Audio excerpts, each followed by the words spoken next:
Hello everybody, how you doing? My name's Michael Montgomery and today we are jumping into a business plan for the year. This video will take about 5 or 10 minutes, but you will have to pause at certain points in time as you are working through the document. So there is a document that accompanies this presentation.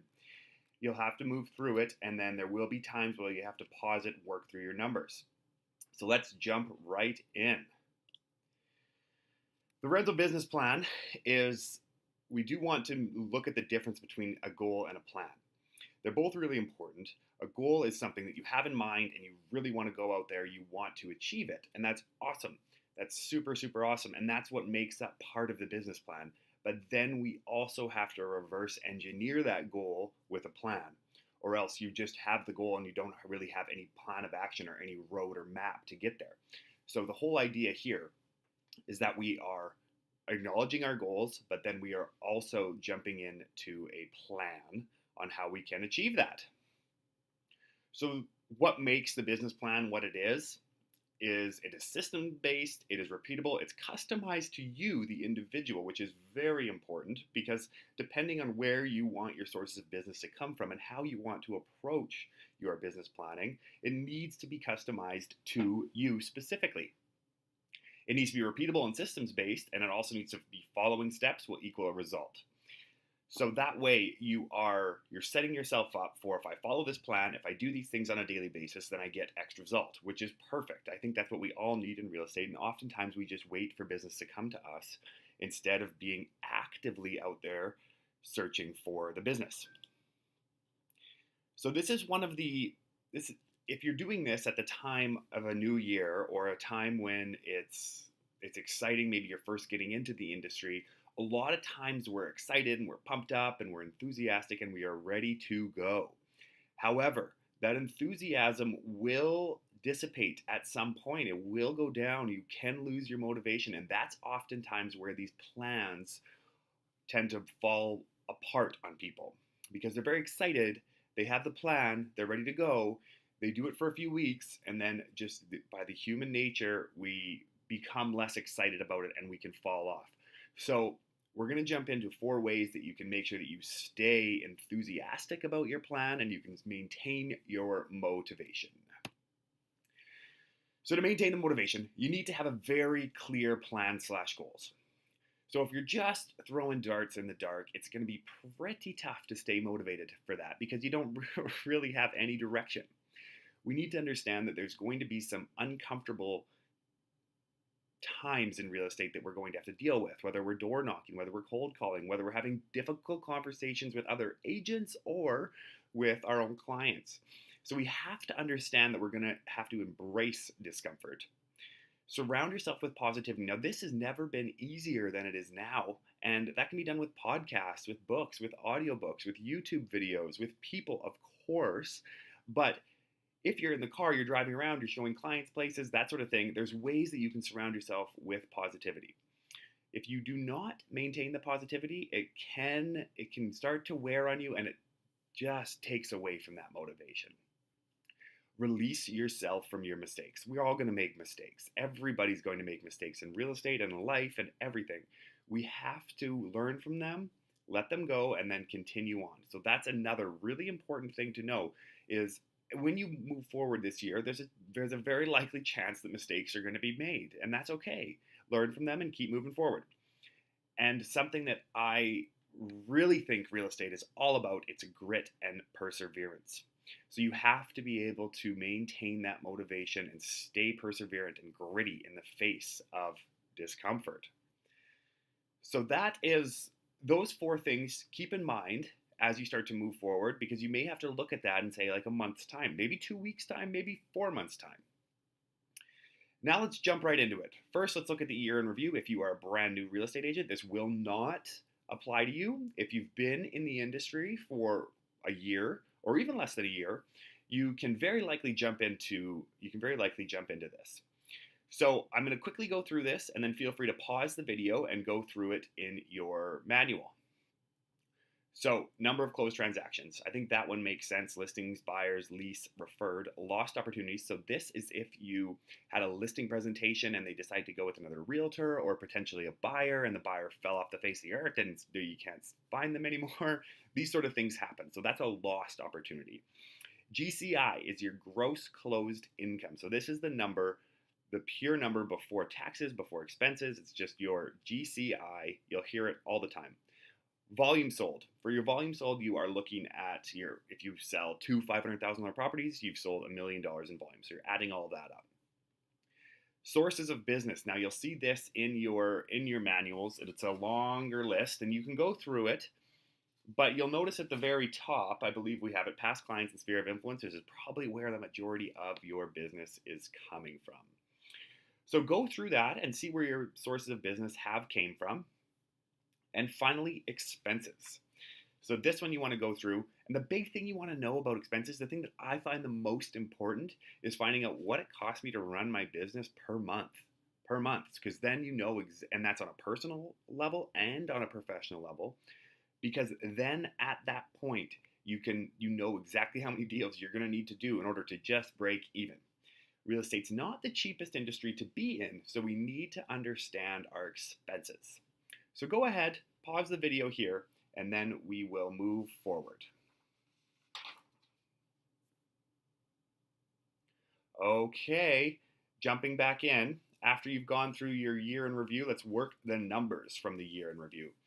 So again, after I go through this, pause it and go through the numbers in your own manual. So number of weeks worked. This one's important. Number of weeks worked. So let's look at just on average, think about times you were away, think about weeks you went on vacations or something like that, or around Christmas time, you probably take a week off.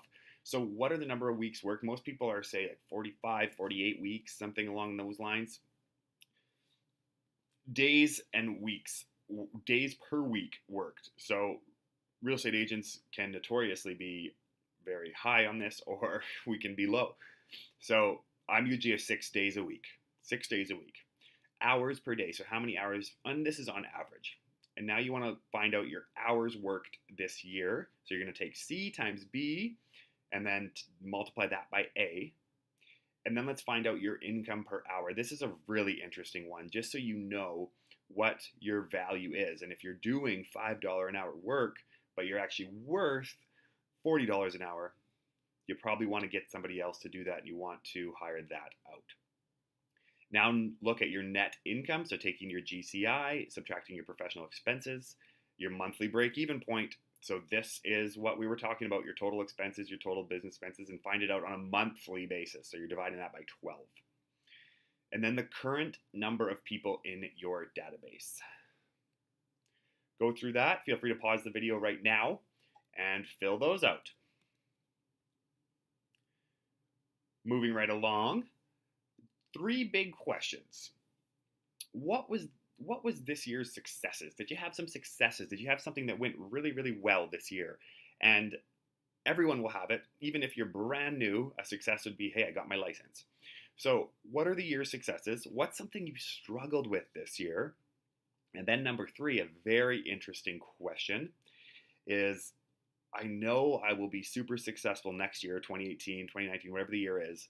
I will be super successful if I could just. And this is an interesting question because it really starts to look at what are the excuses that we have. And oftentimes this comes down to, well, if I knew more people, or if the market was if the market was performing better. So go through that.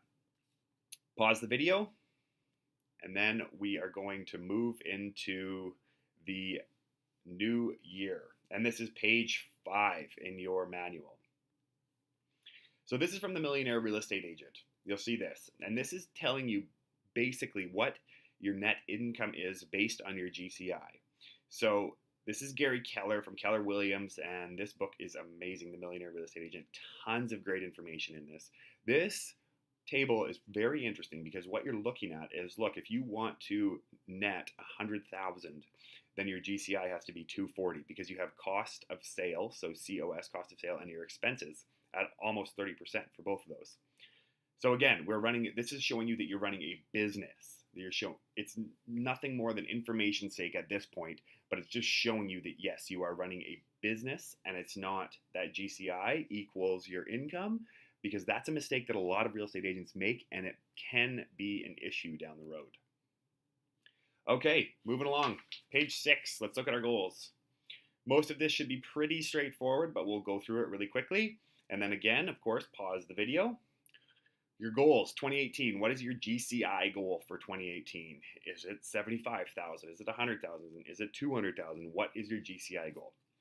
Now look at your anticipated average sale price. If you're newer into the industry, it's probably going to be lower. If you've been in for a few years, you'll probably know where that is. But I would err on the side of caution and keep that on the lower end just to be safe. So if you're brand new and you want to go hit the luxury market, it's going to take some time to break into that. So I would still keep that at, if not below, the average sale price for your city or your region. Now what's your average commission based on that? And now let's look at number of deals. So you're going to take A, divide it by C, and that's the number of deals that you have as a goal for the year. And now let's look at your volume goal. So you're going to take B and multiply that by D, and that is your volume goal. Next, you're going to look at the number of people in your database, and then you're going to look at the number of people required. So you're going to take A, your GCI goal, and divide it by 1,000, and that is the number of people required. Now, that is if you follow the plan and you do things properly and you stay in touch with your database. Each person is worth $1,000. That is not always the case if you don't follow the plan and you just have people in your database that you end up losing touch with. Let's look at the number of people needed. Let's take G and subtract it by F. Now, if you have a negative number, then you shouldn't have a problem hitting your goals. That's basically what it's saying, is you don't need to add anybody based on who you have in your database. But take a hard look at your database and make sure that those people are all solid people in your database. And if it's negative, that's great. That's really, really good. I'd still be trying to add people to the database.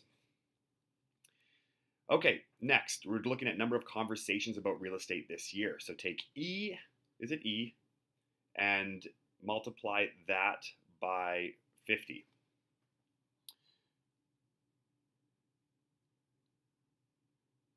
Sorry, you're going to take H.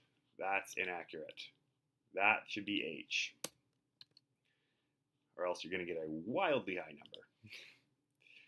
Okay, and then you're going to, yes, so 50 conversations about real estate to equal a deal is basically what we're saying there. Conversations about real estate is if you're talking to somebody, you're talking to a friend, and real estate comes up, that's a conversation. You're talking to somebody in the hallway, real estate comes up, that's a conversation about real estate.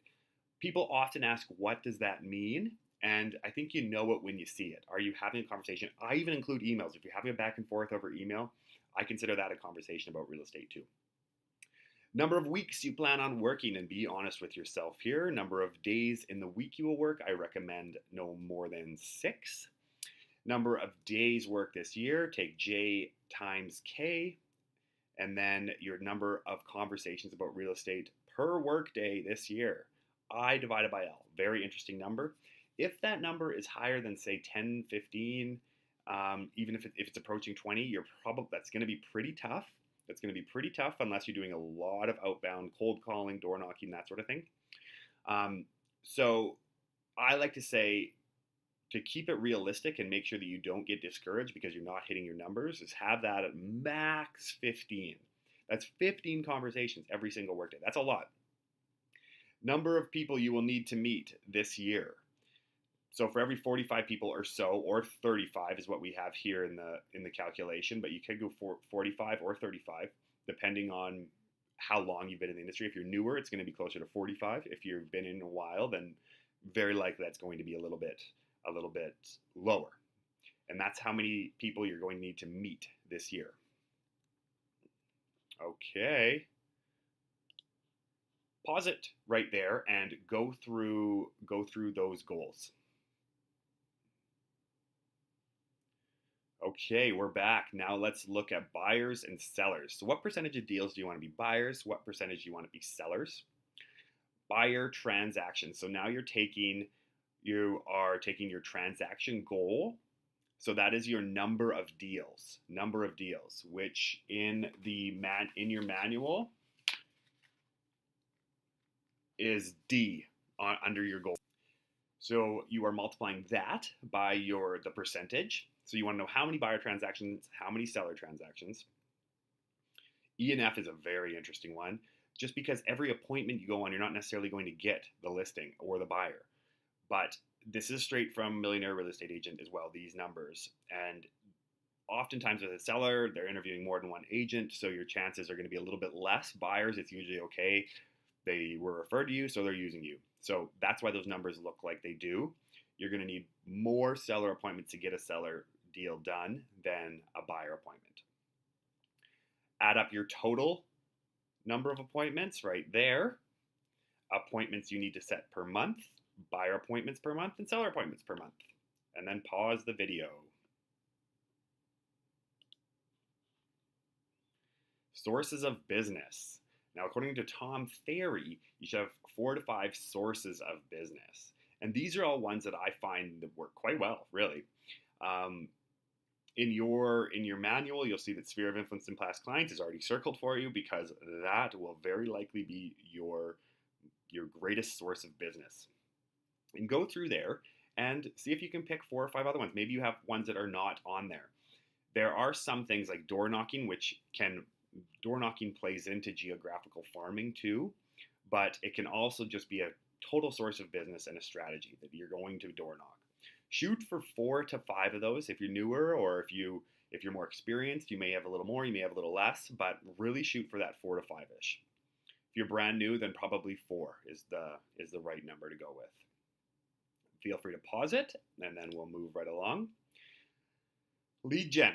So what's the plan for each of these sources? So now in your manual, you're going to have some blank spaces where you can say, what is your plan? If you're going social media, if you're going for sale by owners, geographical farming, what is your plan?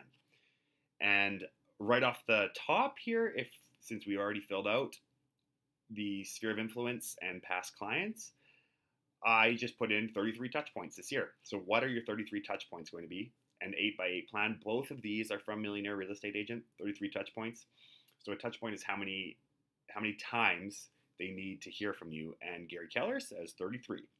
So is that a mass email once a month? Okay, there's 12. Do you have events, a couple events a year? Okay, there's another 2. Do you have quarterly calls that you make to them? Okay, there's another 4. Home anniversary, okay, boom, there's another one. And then your 8x8 plan, which we'll get into, is a new lead comes in, and then for 8 weeks, you are touching base with them with something different every week for 8 weeks. Now we're getting into planning by month. So go through this on your own. Feel free to pause it and see, what is your plan going to be? Are you going to have a summer party? Are you going to do monthly mailouts to your geographical farm? Something should be in every single one of those months for each of your sources of business. Feel free to pause it. Now, here's your 8x8. So you get a referral, or you get a new lead, or somebody comes in, and you need to stay in touch with them at least once a week. Sometimes it's even more if it's, say, like an internet lead or something like that. But if it was referred to you and you just want to stay in touch with this person until you get a chance to really meet.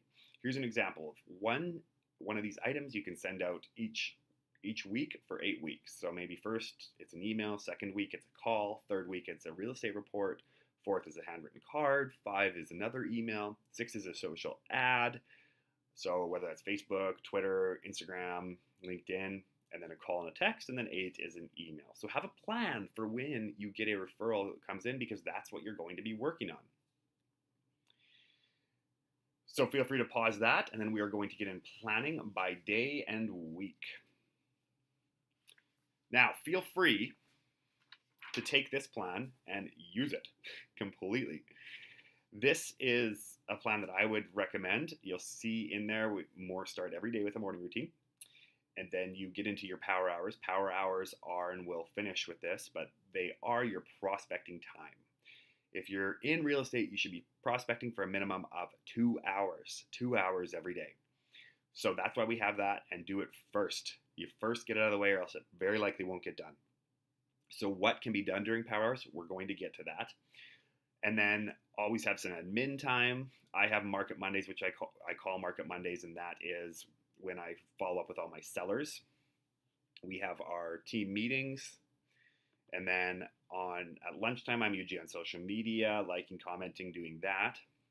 And then in the afternoon I leave it for appointments, content, marketing, or learning. If you're newer, it's going to be learning very often, marketing and content. If you are more experienced, it's going to be appointments, and then the other three as well. Evenings, save those for 2 to 3 events, networking events, or appointments. And then make sure you have your off time too. So feel free to pause it and fill your blank sheet out on page 11 of your manual. Next is the expenses. So if you did do your expenses for last year, this shouldn't be too hard because you can take them and you can extrapolate them to your new year. If you do not have any expenses done because you're new into the industry or something along those lines, feel free to fill this out on what your anticipated expenses are going to be. This is very, very important, and it's a mistake that a lot of real estate agents make, and they learn it the hard way when they get to the end of the year and they don't have anything to show for it, even though they've sold a number of properties. Now let's chat about improvement. So what do you plan on improving this year? We always need something to improve. On page 13, you're going to see a wheel. Feel free to go through that wheel and mark off on each point, on each skill, where you think you lie. And 1 or 2 of them are going to be a lot stronger than others. And then moving down, have a look at what skills you really want to focus on, and really focus on max 3 skills here. So I want to be organized, I want to improve my sales and people skills, something like that. And just so you can be very dialed in on what you are working on and what you are improving this year. If you want a little tip, go back to page 4 of your manual here and look at what you wrote for number 3. Look at what you wrote for number 3. If there's something in there that relates to a skill, then that one is very likely something you want to be working on. Feel free to pause this again, and we will move on to the second last page. Now we get into the plan. So this is where we really start to think about why we want to do things and how we're going to feel if we do achieve what it is we want to achieve. So first off, if I want to succeed this year because, why? Why do you want to succeed this year? Why do you want to do 20 deals? Why? And it can be in all sorts of different reasons, but I would recommend it being looking in a little bit deeper than I want to buy a nice watch and a Lambo. Maybe that's motivating enough. I find when it's more material, it's easier to lose the motivation. When it's something more intrinsic, then it's a lot easier to maintain that motivation. And now let's talk about feelings. If you succeed, you're going to feel.